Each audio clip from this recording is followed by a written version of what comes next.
بسم الله الرحمن الرحيم. إن الحمد لله نحمده ونستعينه ونستغفره ونعوذ بالله من شرور أنفسنا ومن سيئات أعمالنا. من يهده الله فلا مضل له ومن يضلل فلا هادي له. وأشهد أن لا إله إلا الله وأشهد أن محمدا عبده ورسوله. فأعوذ بالله من الشيطان الرجيم. بسم الله الرحمن الرحيم. يا أيها الناس اتقوا ربكم الذي خلقكم من نفس واحدة وخلق منها زوجها وبث منهما رجالا كثيرا ونساء واتقوا الله الذي تساءلون به والأرحام إن الله كان عليكم رقيبا. وعن أبي هريرة رضي الله تعالى عنه قال قال رسول الله صلى الله عليه وسلم من تطهر في بيته ومضى إلى بيت من بيوت الله كانت خطباته إحداها تحط خطيئة والأخرى ترفع درجة. رواه مسلم. محترم بزرگوں، نوجوان دوستوں اور میرے چھوٹے بھائیوں، ہر طرح کی بڑائی، کبریائی، بزرگی اسی اللہ رب العالمین کے لائق اور زیبا ہے جس نے ہم تمام کو ایمان جیسی دولت سے نوازا. لاکھوں درود و سلام ہو جناب محمد رسول اللہ صلی اللہ علیہ وسلم پر، جن کو ہادی بنا کر، مبشر بنا کر، منذر بنا کر، اسوہ حسنہ بنا کر ہم تمام کی طرف مبعوث فرمایا. سامعین کرام، آج ہم اس مختصر سے وقت میں اس ٹاپک پر، جس عنوان پر بات کرنے جا رہے ہیں، ہمارا عنوان ہے زندگی کو عبادت میں کیسے تبدیل کریں. ہم نے اس ٹاپک بزنس میں، کاموں میں اور بھاگ دوڑ میں صرف کر دیتے ہیں، اور یہ زندگی جو ہم کو اللہ نے عطا کر رکھی ہے، پیارے نبی صلی اللہ علیہ وسلم کے کہنے کے مطابق میری امت کی عمر 50 اور 60 سال کے درمیان میں ہوگی، یا اور ایک حدیث کے مطابق 60 اور 70 سال کے درمیان ہوگی. لیکن اگر مان لیں، اگر اللہ تبارک و تعالی ہم کو 60 سالہ زندگی عطا کرے اور آدمی اس 60 سالہ زندگی میں روزانہ 8 گھنٹے اگر سونے میں گزارتا ہے تو گویا وہ اپنے 60 سال میں سے 20 سال سونے میں گزار دیتا ہے. 60 سال میں سے اس کے 20 سال سونے میں چلے گئے، اب رہے 40 سال. اس 40 سال کے اندر بھی بندہ پیدا ہوتے ہی عبادت تو نہیں کرتا. شعور آنے کے لیے، سمجھ آنے کے لیے، بالغ ہونے کے لیے کم سے کم 15 سال تو لگ جائیں گے، اور یہ 40 میں سے 15 سال اگر ہم مائنس کر دیں تو رہے 25 ایئرس، 25 سال ہمارے پاس رہ جاتے ہیں. اور اس 25 سال میں بھی اگر کوئی بندہ روزانہ 2 گھنٹے عبادت کرتا ہے، یعنی فجر میں، ظہر میں، عصر میں، مغرب میں، عشاء میں یہ روزانہ 2 گھنٹے ٹائم لگاتا ہے، تو پوری عمر میں بندہ جو عبادت کر رہا ہے 2 سال چلر دن عبادت کر رہا ہے. گویا پورے 60 سال میں بندہ 58 سال اپنے لیے جیتا ہے اور اللہ کے لیے صرف 2 سال کی عبادت کر کے جا رہا ہے. اور اگر کوئی بندہ روزانہ صرف 1 گھنٹہ عبادت میں لگا لے، جیسا کہ عام طور پر ہم لگا لیتے ہیں، فجر میں 10 منٹ اور ظہر میں 10 منٹ، عصر میں 10 منٹ، مغرب میں 10 منٹ اور عشاء میں 10-15 منٹ، اس طرح اگر صرف 1 گھنٹہ اگر عبادت کرتا ہے تو 60 سال میں صرف 1 سال اللہ کی خاطر بندہ عبادت کر رہا ہے. بقیہ 59 ایئر، 59 سال بندہ اپنی جی رہا ہے. ایسے موقع پر ایک بندہ، ایک مومن بندہ وہ ہے جو عبادت تو کرنے کے ساتھ ساتھ عبادت کو انجام دینے کے ساتھ ساتھ اپنی زندگی کو عبادت میں کنورٹ کر سکتا ہے، اپنی زندگی کو عبادت میں تبدیل کر سکتا ہے۔ اب مان لیں اللہ تبارک و تعالی مجھے 60 سال کی اگر زندگی دے رہا ہے، یہ میرا پیدائش کا دن ہے، میرا پیدائش کا سورج طلوع ہوا، جب یہ سینٹر میں آیا تو میرے ظہر کا ٹائم تھا، میرے 30 سال پورے ہو گئے۔ میرے 30 سال جب پورے ہو جاتے ہیں تو گویا میرا ظہر کا ٹائم ہے، اور ذرا پھر آگے بڑھتا میرا سورج، میں جب عصر میں پہنچتا ہوں تو میرے 45 ایئرز ہو رہے ہیں۔ اب میں 45 ایئرز کا ہو چکا ہوں تو میں عصر میں پہنچ چکا ہوں، اور میرا ٹائم کتنا باقی ہے؟ بس مغرب اور عصر کے درمیان جو ٹائم ہوتا ہے اتنا ہی ٹائم میرے پاس ہے۔ اگلے صرف 15 سال اگر جیوں گا میں تو عصر سے لے کر مغرب تک کا جو ٹائم ہے بس اتنا ہی ٹائم ہمارے پاس ہے، اور یہ 15 سال کے اندر بھی آخری کے اگر 5 سال بیماری کے نکال دیں صرف 10 سال بچ جائیں گے، اور اگر رات کو نکالے تو پھر 5 سال بچ جائیں گے۔ تو گویا انسان کی عمر چھوٹی سے چھوٹی ہے، یہ چھوٹی عمر کے اندر بھی بندہ عمل اپنی زندگی کو عمل میں کنورٹ کر سکتا ہے۔ اب ذرا دیکھیں کہ بھائی اپنی عام زندگی کو بھی بندہ عبادت میں تبدیل کر سکتا ہے، وہ کیسے؟ پیارے نبی صلی اللہ علیہ وسلم نے فرمایا انما الاعمال بالنیات، سارے کے سارے اعمال کا دار و مدار اس کی نیت پر ہوا کرتا ہے۔ بندہ جو بھی کام کر رہا ہے اگر نیت اس کی خالص ہے، نیت اس کو اللہ کو راضی کرنے کی ہے، تو پیارے نبی صلی اللہ علیہ وسلم نے فرمایا مومن کا ہر پل عبادت میں ہے، یہاں تک کہ وہ ایک نوالا اپنے منہ میں رکھتا ہے تو بھی اس کا نوالا کھانا عبادت میں کنورٹ ہو سکتا ہے، بشرطے کہ وہ کھانا کھانے سے پہلے یہ سمجھ کر کھانا کھائے کہ میں حلال کھانا کھا رہا ہوں، اور یہ کھانا کھا کر میں صحت مند رہنا چاہتا ہوں، اس کھانے سے صحت حاصل کرتے ہوئے میں عبادت کرنا چاہتا ہوں، اس کھانا کھا کر صحت مند رہ کر اپنے بیوی بچوں کا حق ادا کرنا چاہتا ہوں، دین کی خدمت کرنا چاہتا ہوں، دین کو آگے بڑھانا چاہتا ہوں، یہ نیت کر کے بندہ اگر لقمے کھاتا ہے تو اس کا کھانا بھی عبادت میں شمار ہو جاتا ہے۔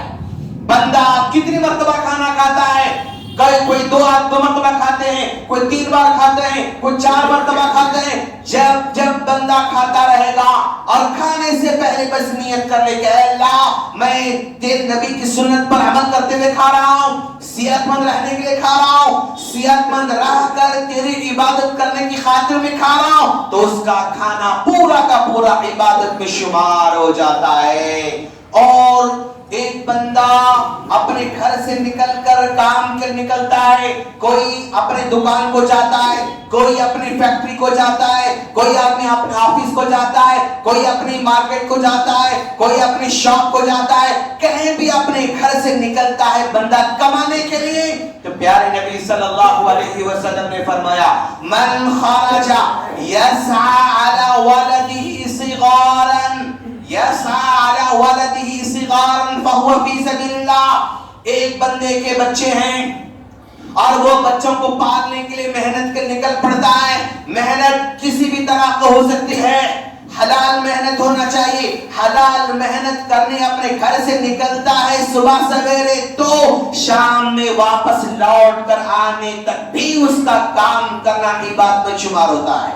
اس کا کام کرنا عبادت میں شمار ہوتا ہے۔ پھر اللہ کے رسول نے فرمایا وَمَنْ خَرَجَ يَسْعَى عَلَى وَلَدَيْنِ كَبِيرَيْنِ شَيْخَيْنِ فَهُوَ فِي سَبِيلِ اللَّهِ، اور اگر کوئی بندہ اپنے ماں باپ کو بھی ساتھ میں پالتا رہتا ہے، اپنی بیوی بچوں کے ساتھ ساتھ اپنی ماں باپ کو بھی پالتا ہے، اور بوڑھے ماں باپ ہیں ان کا حق ادا کرنے کے لیے محنت مزدوری کر رہا ہے، تو اس بندے کا نکلنا محنت کے لیے، مزدوری کے لیے، کام کے لیے، کمانے کے لیے، کاروبار کے لیے، جاب کے لیے، بزنس کے لیے، اس کا نکلنا بھی عبادت میں شمار ہو جاتا ہے۔ ایک بندہ اب بیوی بچے بھی نہیں ہیں، ایک بندے کے ماں باپ بھی نہیں ہیں، وہ اکیلا ہے اور پھر بھی محنت کر نکلتا ہے، تو اللہ کے رسول نے فرمایا وَمَنْ خَرَجَ يَسْعَى عَلَى نَفْسِهِ فَهُوَ فِي سَبِيلِ اللَّهِ۔ اور اگر کوئی آدمی کوئی ذمہ داری اس کی نہیں ہے لیکن وہ اپنے آپ کو حلال کمائی سے پیٹ بھر نکلتا ہے، لوگوں کے سامنے ہاتھ پھیلانے سے بچنا چاہتا ہے اور عزت کی زندگی گزارنے کے لیے کمانے چاہتا ہے، تو اس کا کمانے کے لیے جانا بھی عبادت شمار ہوتا ہے۔ گویا اگر اس کی نیت اچھی ہے تو اپنی دکان میں بیٹھ کر کاروبار کرنا، اپنے ہوٹل میں بیٹھ کر کاروبار کرنا، اپنے شاپ میں بیٹھ کر کاروبار کرنا عبادت میں شمار ہو جاتا ہے، اس کا نوٹ گننا عبادت میں شمار ہوتا ہے، واپس لوٹ کر آنا عبادت میں شمار ہوتا ہے۔ ہر چیز مومن بندے کی عبادت میں شمار ہو سکتی ہے بشرطے کہ وہ نیت اپنی خالص کر لے اور اللہ کو راضی کرنا اس کا مقصد بنا لے۔ ایک آدمی نماز پڑھنے آتا ہے، ہم لوگ ہر دن نماز پڑھنے آ رہے ہیں، ماشاءاللہ جمعہ میں ہماری مسجدیں بھر جاتی ہیں اور ظہر عصر مغرب عشاء میں بھی فجر میں ہماری نمازی مسجدیں بھر رہی ہیں، ہم لوگ اتنے سالوں سے نماز کے لیے آ رہے ہیں، لیکن دوست ذرا پیارے نبی صلی اللہ علیہ وسلم نے کیا فرمایا ذرا دیکھیں، من تطہر فی بیتہ، اگر کوئی آدمی نماز پڑھنے کے لیے گھر سے نکلنا چاہتا ہے اپنے گھر میں وضو کر کے نکلتا ہے، من تطہر فی بیتہ ومضى الى بیت من بیوت اللہ، اور اپنے گھر سے نکل کر مسجد کو پیدل پیدل چلتے ہوئے آتا ہے، گاڑی پر نہیں آتا،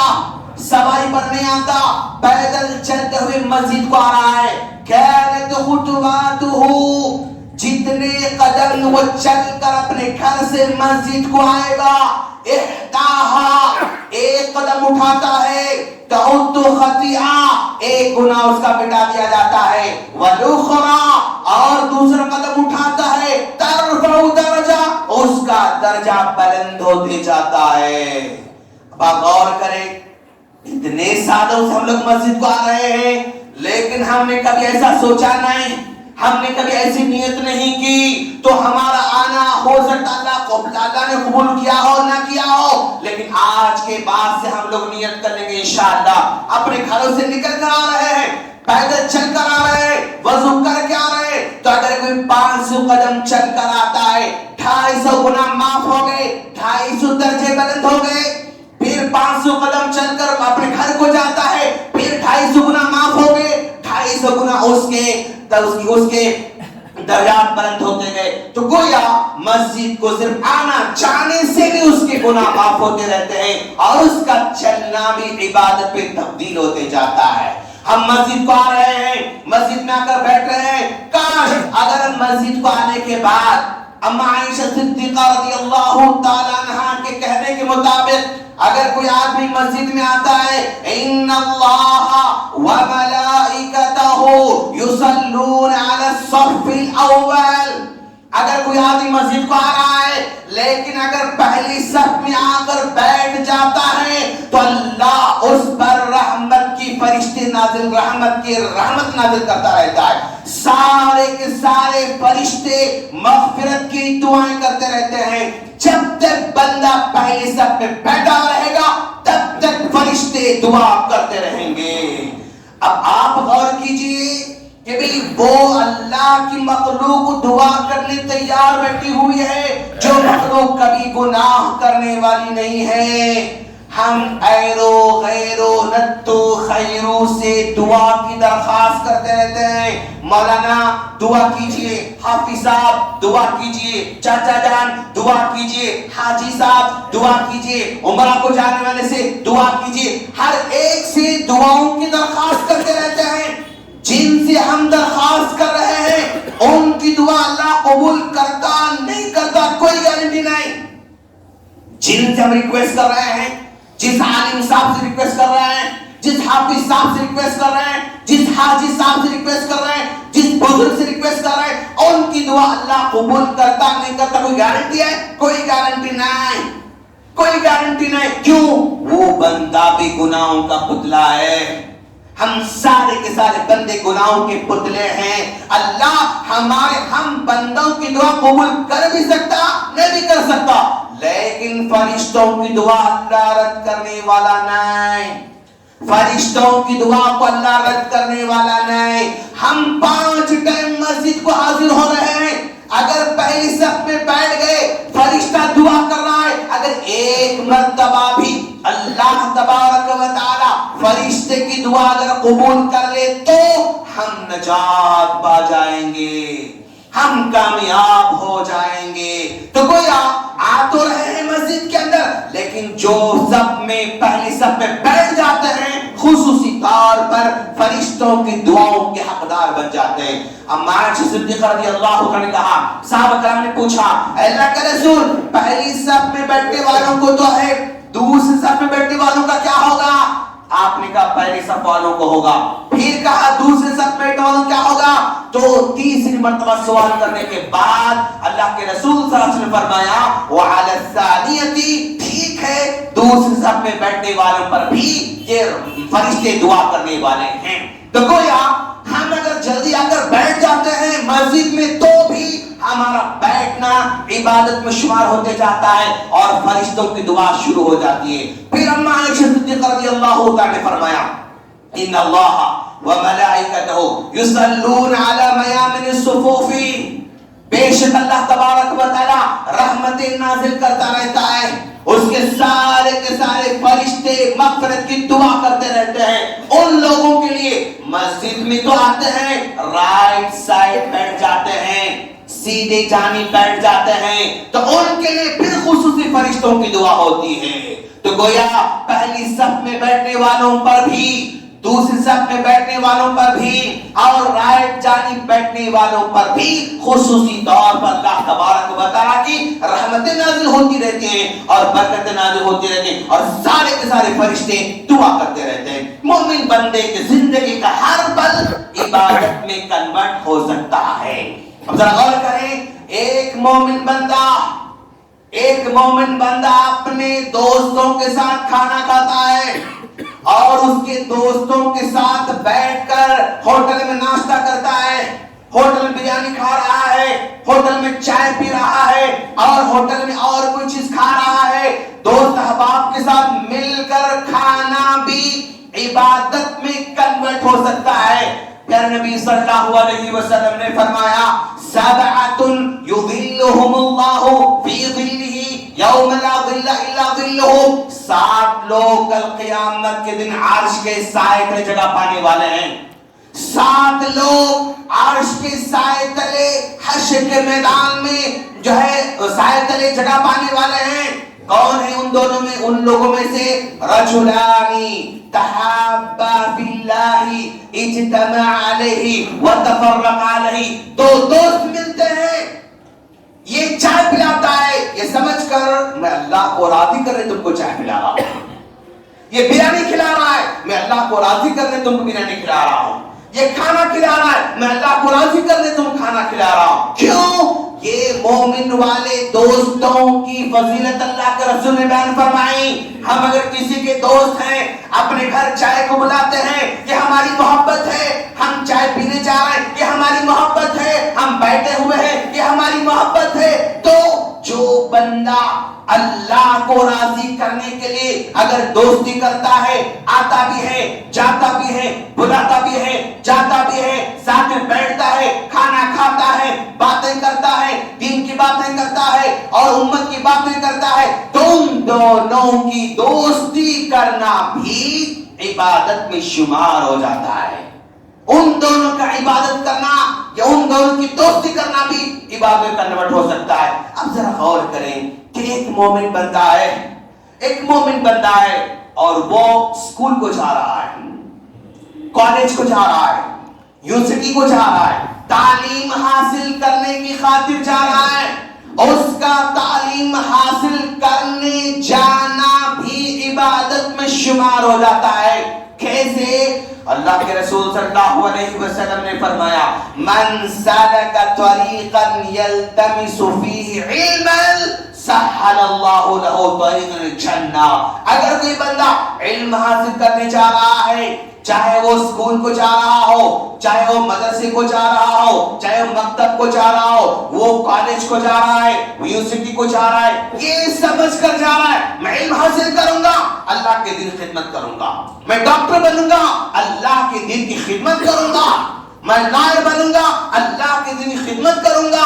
میں انجینئر بنوں گا، اللہ کے دین کی خدمت کروں گا، میں بڑا آفیسر بنوں گا، اللہ کے دین کی خدمت کروں گا، اگر یہ اس کا انٹینشن ہے تو وہ بھی عالم کے برابر ثواب کما سکتا ہے،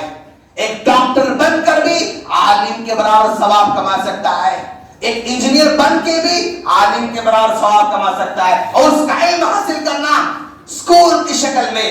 کالج کی شکل میں، یونیورسٹی کی شکل میں، مکتب کی شکل میں، مدرسے کی شکل میں، جامعہ کی شکل میں، اس کا علم حاصل کرنا بھی عبادت میں شمار ہوتے جاتا ہے۔ فرشتے دعا دیتے رہتے ہیں، چونٹیاں دعا دیتے رہتے ہیں، اور مچھلیاں دعا دیتے رہتے ہیں، اور فرشتے اپنے پر بچھا دیتے ہیں اس علم حاصل کرنے والوں کے لیے۔ تو کوئی آدمی کچھ بھی پڑھے، لیکن اگر انٹینشن اس کا، نیت اس کی یہ ہے کہ میں اللہ کو راضی کروں گا، دین کی خدمت کروں گا، امت کی خدمت کروں گا، تو اس کا سارا علم حاصل کرنا بھی عبادت میں شمار ہوتے جاتا ہے۔ یہ ہے دین کی خوبی۔ ایک آدمی جم کو جاتا ہے،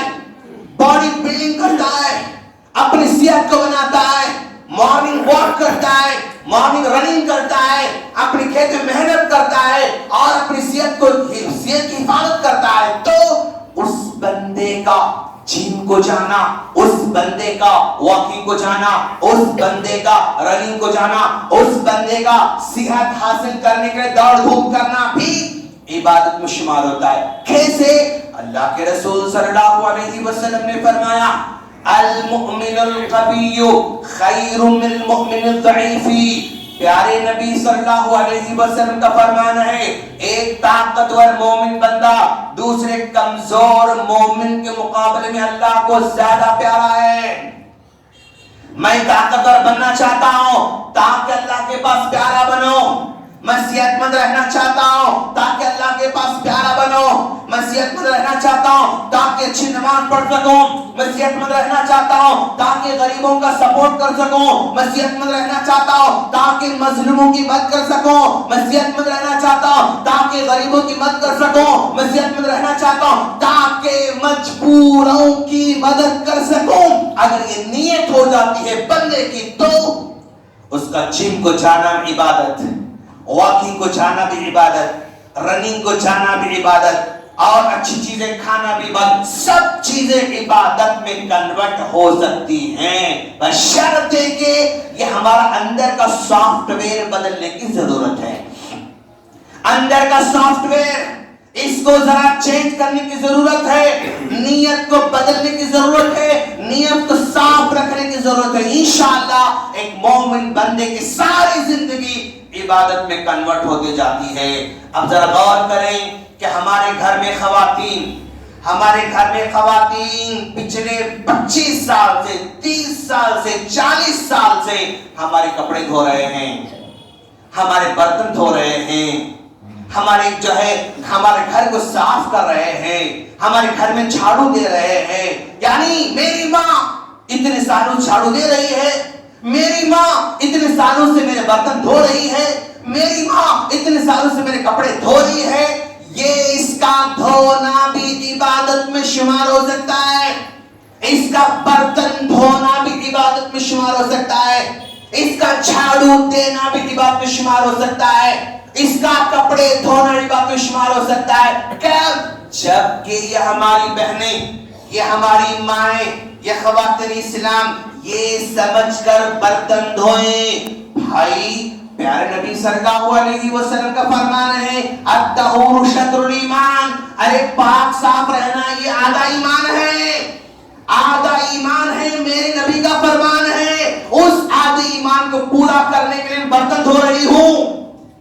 میرے ایمان کو پورا کرنے کے لیے کپڑے دھو رہی ہوں، میرے ایمان کو پورا کرنے کے لیے میں جھاڑو دے رہی ہوں۔ اگر یہ سمجھ کر ہماری مائیں، یہ سمجھ کر ہماری بہنیں آج کے بعد سے جھاڑو دینا شروع کریں تو ان کا جھاڑو دینا بھی عبادت، ان کا 3 ٹائم برتن دھونا بھی عبادت، ان کا 1 دن آڑ کپڑے دھونا بھی عبادت، ان کا اپنے گھروں میں جالے صاف کرنا بھی عبادت، ان کا بستر دھونا بھی عبادت، ان کا چمچ دھونا بھی عبادت، ان کا کٹورا دھونا بھی عبادت، ان کا گلاس دھونا بھی عبادت۔ سب کچھ عبادت میں کنورٹ ہو سکتا ہے بشرطے کہ نیت کر لے، نیت کر لے۔ کیا نیت کرنا ہے؟ الطہور شطر الایمان، پاک کی صفائی آدھا ایمان ہے۔ ہم پاک صاف رہنا چاہتے ہیں، مسجد کے مؤذن صاحب کتنے سالوں سے صفائی کر رہے ہیں، یہ بھی نیت کر لیں اللہ کے گھر کی 1 دن کا نکالنا بھی اجر سے خالی نہیں ہے، 1 دن کا نکالنا بھی اجر سے خالی نہیں۔ میں ہر دن مسجد کو صاف کر رہا ہوں، میں ہر دن جو ہے چاہے نماز چھٹک رہا ہوں، میں ہر دن جھاڑو دے رہا ہوں، ان کا ہر کام عبادت میں شمار ہو جاتا ہے۔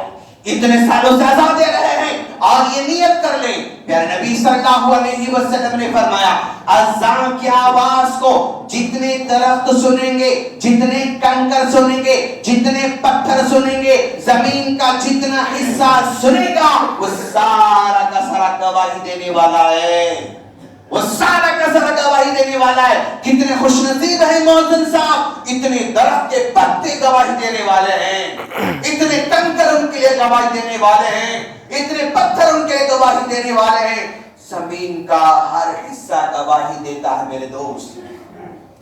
یومئذ تحدث اخبارها، زمین کل قیامت کے دن گواہی دینے والی ہے۔ آپ اچھے کام کیجئے، جگہ بدل بدل کے کیجئے۔ کبھی آپ یہاں نماز پڑھا اپنے، وہاں پڑھا، وہاں پڑھا، وہاں پڑھا، وہاں پڑھا، وہاں پڑھا۔ جتنے ٹائم آپ الگ الگ جگہ میں نماز پڑھیں گے اتنی زیادہ گواہی آپ کو ملنے والی ہے۔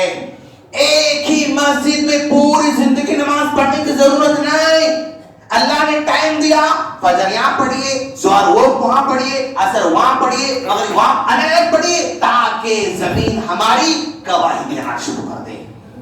ایک مسجد میں آپ کو پڑھنا پڑ رہا، کبھی اس کونے میں، کبھی بیچ میں، کبھی یہاں، کبھی وہاں، کبھی وہاں، کبھی وہاں، کبھی وہاں۔ آپ امام کیجیے، تلاوت کرنا چاہیں ایک جگہ بیٹھ کر تلاوت مت کیجیے، کبھی وہاں، کبھی یہاں، کبھی وہاں، کبھی وہاں، کبھی وہاں، کبھی گھر میں، کبھی چھت پر،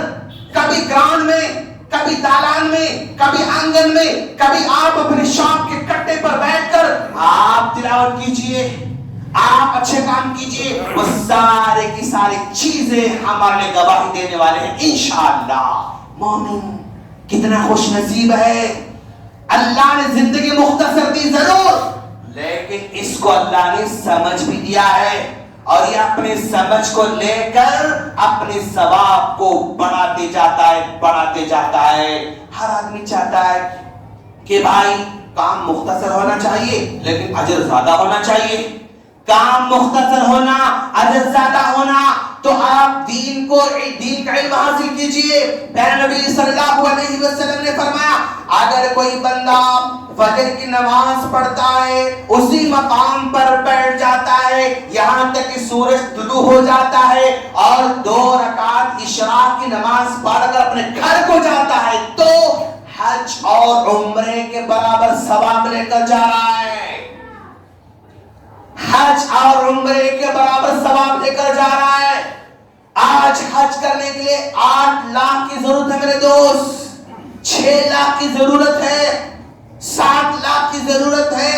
عمرہ کرنے کے لیے کم از کم 1 لاکھ روپے خرچ کرنے کی ضرورت ہے۔ اللہ تبارک و تعالیٰ نے ایسا موقع دیا، فجر پڑھنے کے بعد ہم گھر جاتے ہیں، سو جاتے ہیں، ہم فجر پڑھ کے ہوٹل میں جاتے ہیں، چائے پیتے ہیں، بسکٹ کھا لیتے ہیں، فجر پڑھ کر ہم مارکیٹ میں جاتے ہیں، اخبار پڑھتے ہیں، اخبار سنتے ہیں، یا باتیں کرتے بیٹھ جاتے ہیں۔ اس سے کیا ملنے والا ہے؟ گھر چلے گئے کچھ نہیں ملنے والا، آنگن بیٹھ گئے کچھ ملنے والا نہیں، ہوٹل میں چلے گئے کچھ نہیں ملنے والا۔ اس کے بجائے ہفتے میں کم از کم 1 مرتبہ میں انشاءاللہ فجر پڑھ کے یہیں بیٹھوں گا اور اشراق پڑھ کر جاؤں گا، تو اگر بندہ ہفتے میں 1 دن بھی اگر ایسا کر لے تو ہر ہفتہ حج اور عمرے کا ثواب زندگی آ رہا ہے۔